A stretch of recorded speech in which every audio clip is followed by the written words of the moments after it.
March 1944. 20,000 feet above the frozen German countryside, the night sky trembled with the thunder of 400 Lancaster bombers. Their formation stretched for miles, a river of steel and fire moving toward industrial targets deep in the Reich. Inside those aircraft, young men from England, Canada, Australia, and New Zealand gripped their controls with white knuckles, knowing that before sunrise, 1 in 10 of them would be dead. Far below, in a darkened airfield near Dusseldorf, a lone pilot stood beside his aircraft, staring up at the contrails illuminated by moonlight. His name has been lost to time in some records, merged with the exploits of genuine aces, but his obsession that night was very real. For months, he had watched his fellow pilots die, attempting head-on attacks against these massive bombers. He had seen friends torn apart by defensive gunfire from multiple turrets, their fighters disintegrating in streams of tracer fire. The Allied bombers were floating fortresses, bristling with machine guns at every conventional angle. Attacking them the traditional way was suicide. But he had an idea, a mad idea, one that would either make him a legend or leave him as another burned corpse in a shattered cockpit. The pilot was 24 years old, already a veteran of 2 years of night fighting. His face bore the gaunt, sleepless look common to all night fighter crews. Unlike day fighters who could see their enemies clearly, night fighter pilots hunted in pitch darkness, guided by primitive radar sets and instinct. They flew Messerschmitt Bf-110 twin-engine fighters, powerful aircraft but vulnerable when caught in a bomber's defensive crossfire. The mathematics were brutal and simple. A Lancaster carried 10 crew members and 8 machine guns covering nearly every approach angle. A night fighter carried 2 men and perhaps 4 forward-facing cannons. In any conventional engagement, the bombers' combined firepower gave them the advantage. The German night fighter force had begun the war with tremendous success. In 1940 and 1941, British bombers flying individually at night had been easy prey for radar-equipped German fighters. Pilots like Helmut Lent and Werner Streib had pioneered night fighting techniques, racking up dozens of kills. But by 1944, everything had changed. The British had developed new tactics, flying in massive streams that overwhelmed German defenses. They dropped clouds of metallic chaff that blinded German radar. They flew higher and faster than ever before. Their bomber formations were tighter, allowing them to provide mutual defensive fire. German pilots who had once hunted freely now found themselves hunted in turn. Our pilot had lost 3 wingmen in 2 months. Each time, the pattern was the same. The fighter would approach from behind, trying to close within effective cannon range. The bomber's rear gunner would spot them first, often silhouetted against lighter sky. Then came the chattering roar of machine guns, the bright streaks of tracers, and the fighter would either break away or explode. Even successful attacks were costly. A fighter might fire 200 cannon rounds to bring down a single bomber, expending all its ammunition on 1 kill. And all the while, the fighter was exposed to return fire from multiple bombers in the formation. There had to be a better way. The idea came to him during a debriefing after a particularly disastrous mission. Intelligence officers were showing gun camera footage from various encounters, trying to determine why so many attacks were failing. One sequence showed a bomber from directly below, its broad belly exposed as it flew overhead. The intelligence officer mentioned almost casually that this was the Lancaster's blind spot. The belly turret, present on some bomber variants, had been removed on most aircraft to save weight and increase bomb capacity. From directly below, a bomber was essentially defenseless, but how could you attack from directly below? No fighter had guns that fired upward. The entire history of aerial combat assumed you flew behind your target and fired forward. Mounting guns to fire upward seemed insane, a violation of every principle of aircraft design and combat tactics unless it wasn't insane at all. The pilot began researching obsessively. He discovered that he wasn't the first to consider this approach. A few experimental installations had been tested. Some pilots had reported success with jury-rigged upward-firing guns, but the concept had never been systematically developed or widely adopted. Most commanders considered it a gimmick, impractical, and dangerous. After all, how were you supposed to aim upward-firing guns while flying your aircraft? How would you know when to fire? And if you flew directly beneath a bomber, wouldn't you be in danger from falling debris when it exploded? He didn't care about the objections. He had watched too many friends die to worry about being unconventional. He approached his commanding officer with a detailed proposal. He wanted his aircraft modified with 2 upward-firing cannons mounted behind the cockpit at a 60-degree angle. He had calculated the ballistics carefully. If he could position his fighter directly beneath a bomber, matching its speed and altitude precisely, he could fire upward into the most vulnerable areas of the aircraft. The wing roots where fuel tanks clustered, the engine nacelles, the bomb bay itself. His commander was skeptical, but desperate. The night fighter force was hemorrhaging pilots and aircraft. Anything that might improve the kill ratio was worth attempting. He gave authorization for the modification. 2 weeks later, the aircraft was ready. The installation was crude but functional. 2 20mm cannons jutted upward from behind the cockpit at a fixed angle, loaded with a mix of armor-piercing and incendiary rounds. The pilot had practiced the approach on training flights, learning to fly in precise formation with other aircraft, matching their every movement while looking up through a simple reflector sight mounted on the canopy. It required an entirely new skill set. Most fighter pilots thought in terms of pursuit curves and deflection angles, trying to predict where a moving target would be. This required station keeping, flying in perfect parallel with your target becoming its shadow. The other pilots thought he was crazy. They made jokes about him wanting to give the enemy a belly rub. They predicted he would collide with his first target or be crushed by falling debris. He ignored them. He knew what he had seen in the gun camera footage. He knew where the bombers were vulnerable. And then came the night of March 15th. The weather was atrocious, heavy cloud cover with occasional breaks, a strong wind from the west carrying the moisture of approaching storms. Perfect bomber weather. The clouds would provide cover for the attackers while confusing the defenders.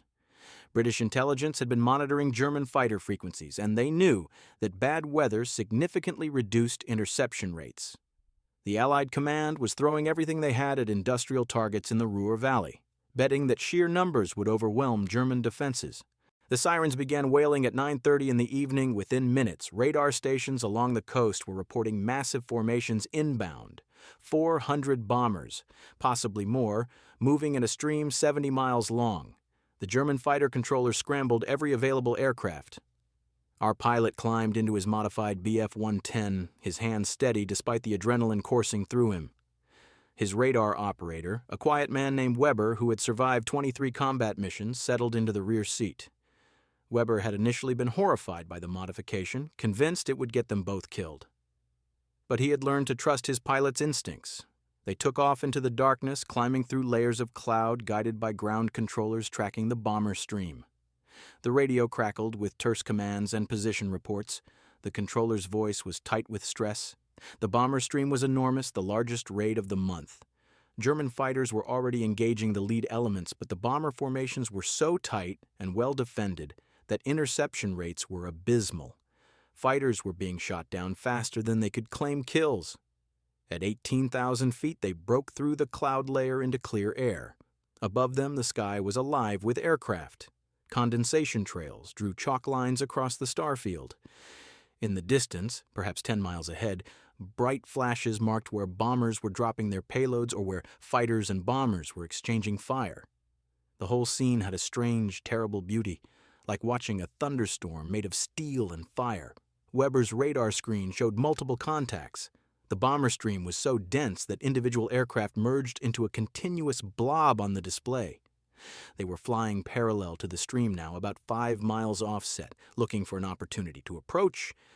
Every instinct the pilot had developed over 2 years of combat told him to position behind a target, dive in with speed advantage, fire a burst, and break away.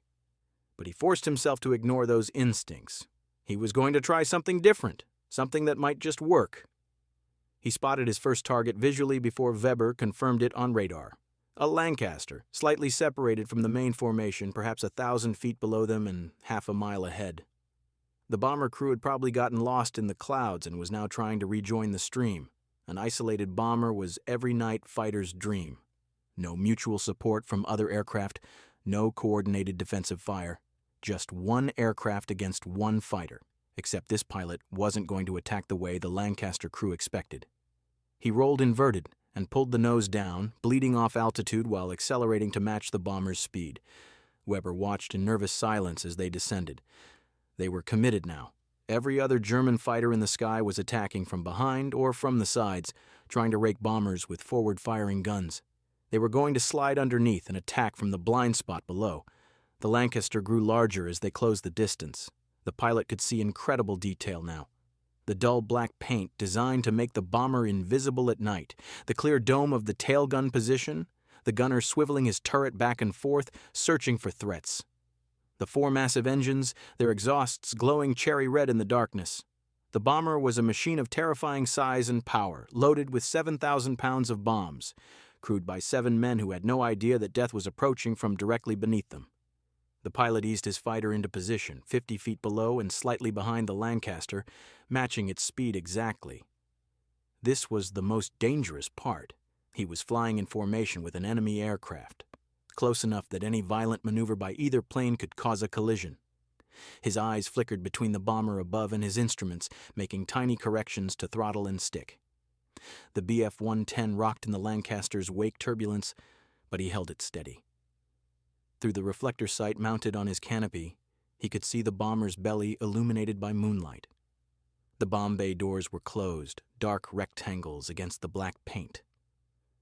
Just forward of the bomb bay were the wing roots, where the massive main spar passed through the fuselage. He knew from intelligence reports that this was where the Lancaster's main fuel tanks were located. 700 gallons of aviation fuel in self-sealing tanks directly behind thin aluminum skin. He raised his hand to the firing button. The 2 upward-firing cannons were loaded with 60 rounds each. Not many. He would have to make every shot count. His finger tightened on the trigger. Time seemed to slow. He was acutely aware of every detail. The throb of his own engines, Weber's breathing over the intercom, the slight vibration of the stick in his hand, the massive shape of the bomber above him, its crew completely unaware of his presence. In that moment, he felt no hatred, no joy. Only the cold, focused concentration of a hunter about to take a shot. He pressed the trigger. The cannons roared, their muzzle flashes lighting the night like camera strobes. The recoil shook the entire aircraft. Bright streaks of tracer rounds arced upward, converging on the bomber's wing root. He held the trigger down for 3 seconds, 4, 5. The cannons hammered out 40 rounds in that span. He saw impacts, bright sparks where armor-piercing rounds punched through aluminum. Then the first explosion. The Lancaster's fuel tank ruptured. Flame blossomed along its left wing, a sudden flowering of orange and yellow that illuminated the entire aircraft. The bomber's wing began to fold upward, the main spar damaged by cannon fire. The pilot immediately broke right and dove, distancing himself from the dying aircraft. Behind him, the Lancaster entered a flat spin, trailing fire. He didn't watch it fall. Weber confirmed the kill, his voice shaky with shock and exhilaration. 1 bomber destroyed with a single burst from the most unusual position any of them had ever imagined. But there was no time to celebrate. The bomber stream stretched for 70 miles. Above them, dozens more targets awaited. They climbed back to altitude, searching for the next opportunity. The pilot's mind was racing. It had worked. The tactic had actually worked. The bomber had been completely helpless, unable to bring a single defensive gun to bear. The approach from below had been invisible to the crew until the first rounds hit, and the damage had been catastrophic. Firing upward into the wing roots and fuel tanks was far more effective than trying to shoot through the heavily armored tail or fuselage. Within 10 minutes, they found another target, this time a Halifax bomber flying slightly above the mainstream. The pilot repeated the approach, sliding beneath the unsuspecting aircraft, matching its course and speed. Again, the upward-firing cannons roared. Again, the results were immediate and devastating. The Halifax's starboard wing burst into flames, the bomber rolled inverted and began spiraling downward, its crew bailing out into the darkness. 2 kills in less than 20 minutes. Word spread rapidly over the radio network. Other pilots were reporting the strange sight of bombers exploding from below with no apparent attacker. Ground controllers were receiving confused reports from bomber crews who survived attacks, describing tracer fire coming from impossible angles. The British, listening in on German radio frequencies, couldn't understand what was happening. Their bomber crews had been trained to watch for attacks from the rear, from the sides, from above. No one had prepared them for an attack from directly below. The pilot continued hunting. His third kill was a Lancaster in the main stream, surrounded by other bombers. He approached from below and behind, settling into position beneath the bomber's belly, and fired another burst. This time, he targeted the bomb bay itself. His cannon rounds punched through the thin bay doors and detonated the high-explosive bombs inside. The Lancaster simply exploded, disintegrating in a massive fireball that lit the night sky like artificial daylight. Burning debris rained down, forcing him to dive away violently to avoid being hit. Weber was shouting in triumph over the intercom. 3 bombers down in half an hour. They had more ammunition remaining. The night was still young, but success brought new dangers. The bomber formations were reacting now. Crews were radiating warnings about an unseen attacker operating below them. Some bombers began random weaving maneuvers, making it harder to maintain position beneath them. Others climbed or descended, disrupting the tight formation that had made them so difficult to attack conventionally. The psychological impact was immediate and severe. Bomber crews who had felt relatively safe in their formations now realized they were vulnerable from an unexpected quarter. Gunners began firing bursts downward at shadows, wasting ammunition on phantoms.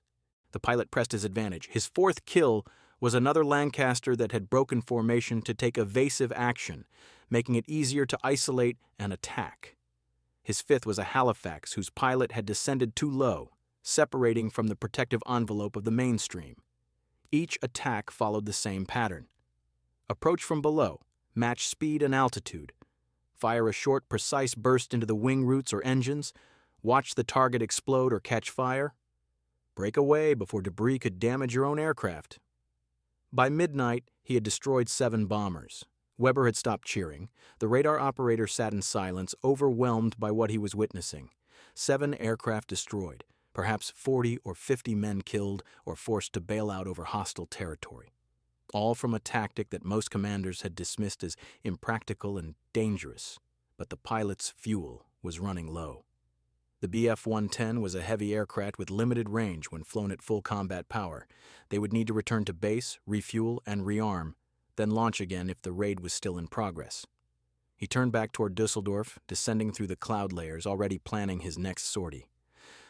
The ground crew stared in disbelief when he reported 7 confirmed kills.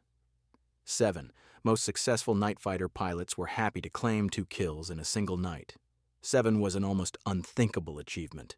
The armorer examined the upward-firing cannons. They had fired less than 200 rounds total. 7 heavy bombers destroyed with fewer shells than a conventional fighter would expend on a single target. While the ground crew worked frantically to refuel and rearm the aircraft, the pilot grabbed coffee and briefed his commanding officer on the tactic's effectiveness.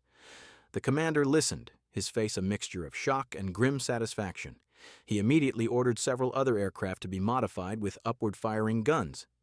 If this tactic could be replicated across the night fighter force, it might change the entire balance of the air war. But there was no time to wait for modifications. The bomber stream was still passing overhead. The pilot needed to get back into the air.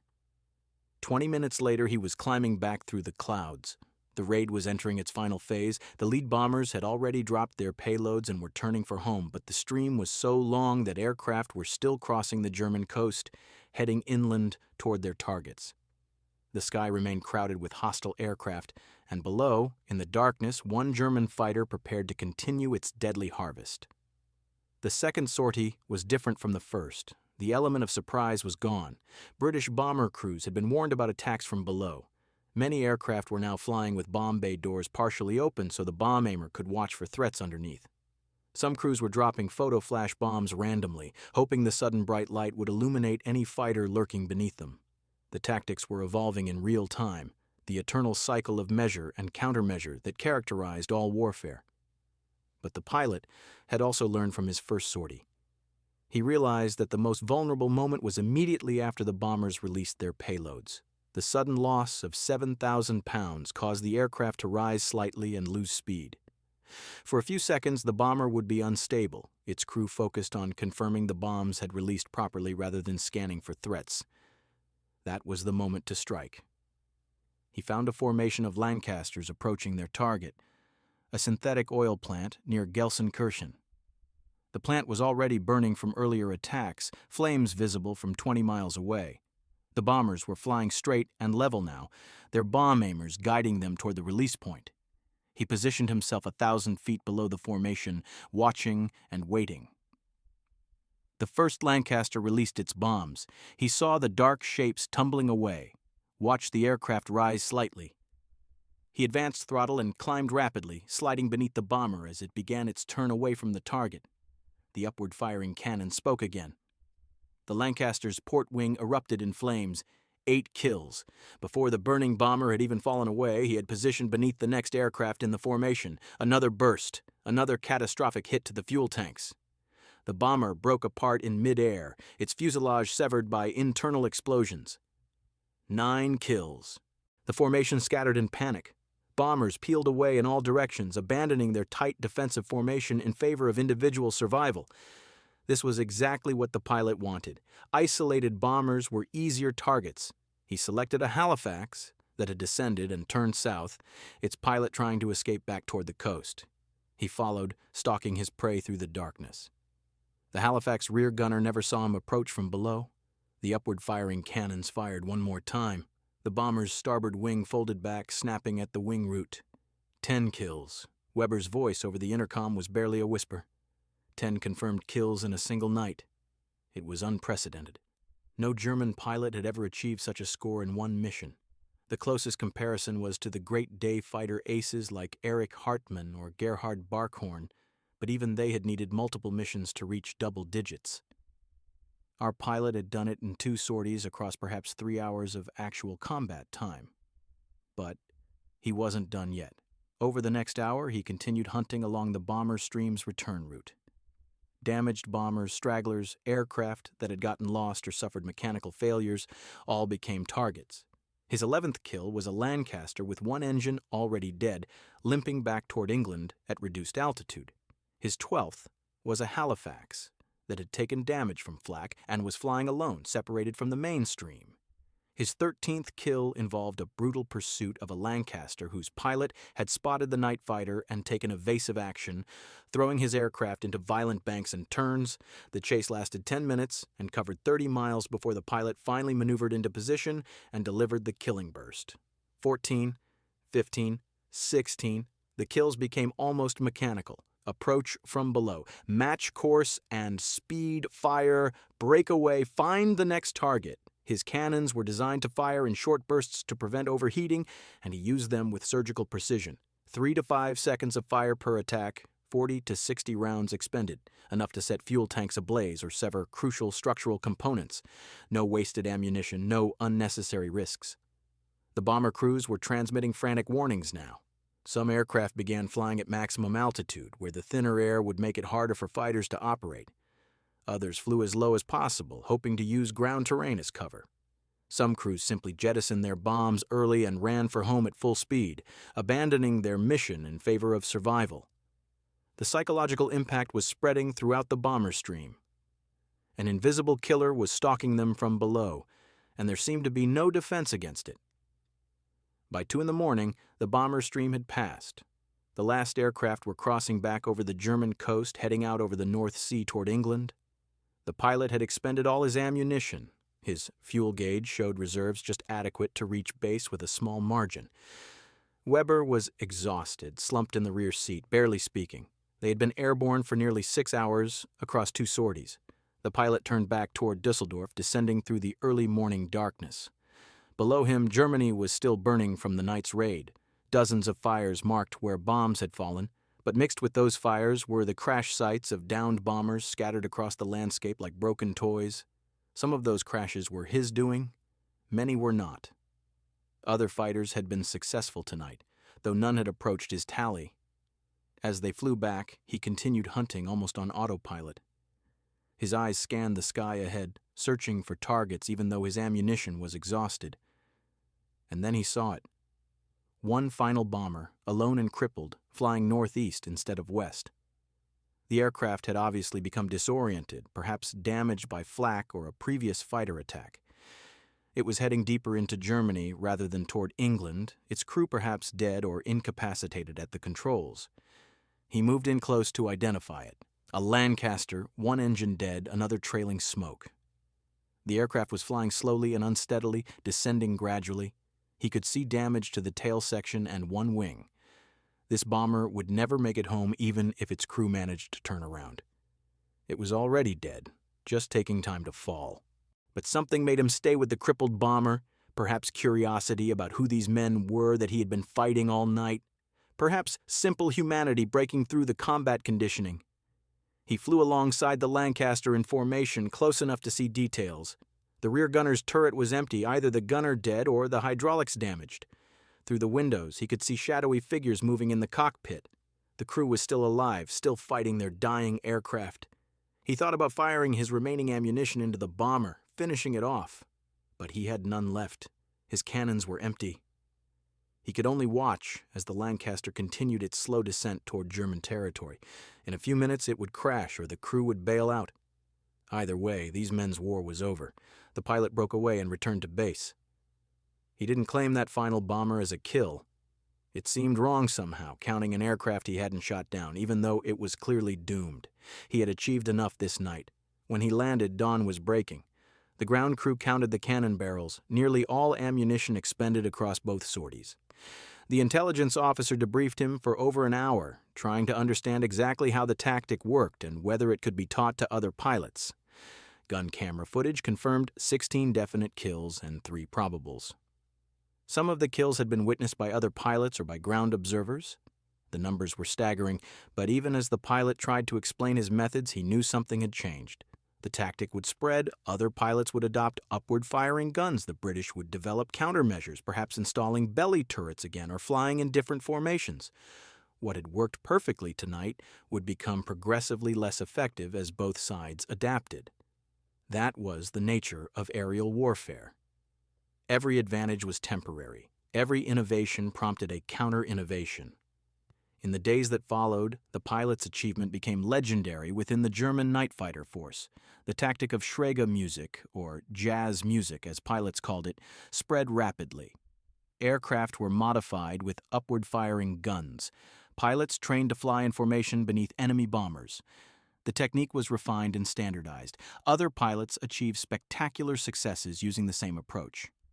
Heinz Wolfgang Schnaufer, who would become the highest-scoring night fighter ace of the war, used Schräge Musik to claim 121 confirmed kills. Several other aces reached scores of 50 or more using the tactic. But our pilot flew only a handful of additional missions before being rotated out of combat duty. The physical and psychological strain of night fighting had broken stronger men than him. 6 months of hunting in the darkness, watching men die, living with the constant knowledge that the next mission might be your last, took a toll that no amount of success could offset. He survived the war. Though his name faded from official records, merged with the accounts of other pilots, his story becoming part of the larger narrative of the night fighter force.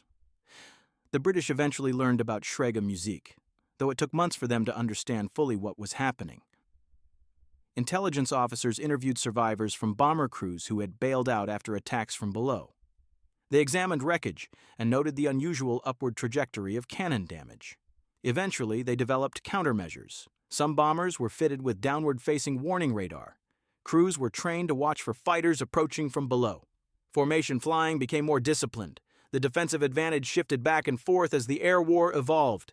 By the time the war ended in May 1945, Schräge Musik had accounted for thousands of Allied bombers destroyed. The tactic that started as one pilot's mad idea became standard equipment on German night fighters. It forced the Allies to completely revise their bombing tactics and defensive measures.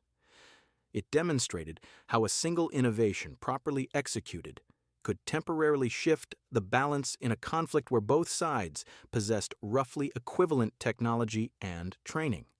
But the story's real twist came years after the war, when historians began examining German records and interviewing surviving pilots. They discovered that the pilot who achieved 16 kills in one night probably never existed as a single individual. The account was a composite drawn from multiple pilots' experiences across several different raids. No single German night fighter ace ever verifiably destroyed 20 aircraft in one night, despite dramatic claims in post-war memoirs and popular histories. The real architects of Schräge Musik were officers like Rudolf Schönert, who developed and refined the concept systematically. The real masters of the technique were pilots like Schnauffer, who used it across hundreds of missions to achieve their stunning totals.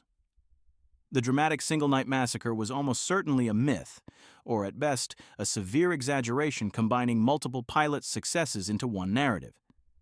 But the tactic itself was very real. The upward-firing guns existed. The blind spot beneath Allied bombers was genuine. German night fighters did achieve spectacular successes using this approach. Thousands of Allied airmen died never understanding what had hit them, attacked from an angle they had thought impossible. The innovation was real, even if the most dramatic story about it was legend, and perhaps that is the deeper truth of the story. In war, individual heroes often become symbols for larger forces and trends. One pilot's mad idea becomes the embodiment of an entire tactical evolution. A single night success, whether it happened exactly as described or not, represents months of innovation, training, and combat by hundreds of pilots and thousands of ground crew. The legend serves a purpose, making comprehensible and dramatic something that in reality was complex and diffuse. The upward-firing guns mounted on German night fighters were not the product of one moment of inspiration. They emerged from desperate necessity, from the accumulated experience of pilots who watched too many friends die in conventional attacks, from the methodical analysis of intelligence officers studying gun camera footage and crash site wreckage. The tactic evolved over time, refined through trial and error, each successful mission teaching lessons that would be applied to the next. Yet we remember it as one pilot's mad idea. We compress months into one night. We make concrete and personal what was systematic and organizational, because that is how humans understand war and innovation and courage. We need heroes, even fictional ones. We need moments of transformation, even if the real transformation was gradual and collective. The pilot in this story, whether he existed exactly as described or not, represents something true. He represents the courage to try something new when conventional methods fail. He represents the innovation born from desperation. He represents the temporary nature of every advantage in warfare and the constant evolution of tactics as each side adapts to the other's innovations. Most of all, he represents the men who fought and died in the night sky over Europe, German and British alike, caught in a conflict where courage and skill often meant simply surviving one more mission. The Allied bomber crews who flew through those nights showed equal courage. They climbed into their aircraft knowing that 1 in 10 might not return, that death could come at any moment from any direction. When attacks from below began, they adapted and persisted. They continued flying missions even as the threat environment grew worse. Many of them died, but collectively they succeeded in their mission, delivering the devastating air campaign that crippled German industry and hastened the war's end. War always has been and always will be a competition between innovation and counter-innovation, between courage and fear, between the desire to live and the commitment to mission. The story of Schräge Musik, whether we take it as literal history or symbolic truth, captures that eternal dynamic. One side develops an advantage, the other side adapts. The advantage diminishes. New innovations emerge. The cycle continues until one side achieves decisive victory, or both sides exhaust themselves into stalemate. As the sun rose over Germany on that March morning in 1944, real or composite or symbolic, the pilot who had proven the effectiveness of upward-firing guns walked away from his aircraft. He had survived another night. Behind him, 16 confirmed kills stood to his credit, impossible to verify precisely decades later, but meaningful nonetheless as symbols of tactical evolution. Above him, the sky was empty of aircraft, peaceful in the morning light, giving no hint of the violence that had filled it hours before. He would fly again. The war would continue for another 14 months. More men would die in darkness, attackers and defenders locked in their deadly contest. The tactic he had perfected would spread and evolve and eventually be countered. Nothing in war remains static. Every advantage is temporary. Every innovation spawns counter-innovation. But for one night, in darkness thousands of feet above a burning landscape, one pilot had demonstrated that courage and innovation could triumph over overwhelming odds. Whether that pilot existed precisely as described matters less than the truth the story embodies. Someone had to be first to prove the concept. Someone had to have the mad idea and the skill to execute it. Someone had to look at the conventional wisdom and say, there must be a better way. That impulse, that refusal to accept failure, that willingness to try something untested and dangerous, that is what the story of Schräge Musik really commemorates.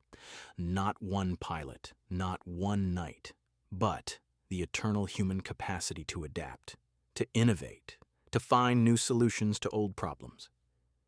In war as in peace, progress comes from those willing to question assumptions, to test unconventional ideas, to risk failure in pursuit of success. The upward-firing guns bolted to German night fighters were crude mechanisms, simple tubes of steel designed to hurl explosive shells into the bellies of bombers. But they represented something profound, the realization that there is always another angle, always another approach, always a way around seemingly insurmountable defenses. The bombers were armored from above, behind, and from the sides, so attack from below. When every conventional option has been exhausted, try the unconventional. When courage alone is not enough, add intelligence and creativity. 70 years later, the night skies over Europe are peaceful. The men who fought there, on both sides, are nearly all gone now. Their aircraft have been scrapped or rest in museums. The tactics they pioneered have been superseded by missiles and radar and jet engines. But the fundamental dynamic they embodied remains unchanged. War continues to reward innovation. Combat continues to punish predictability. And somewhere, always, someone is having a mad idea that just might work.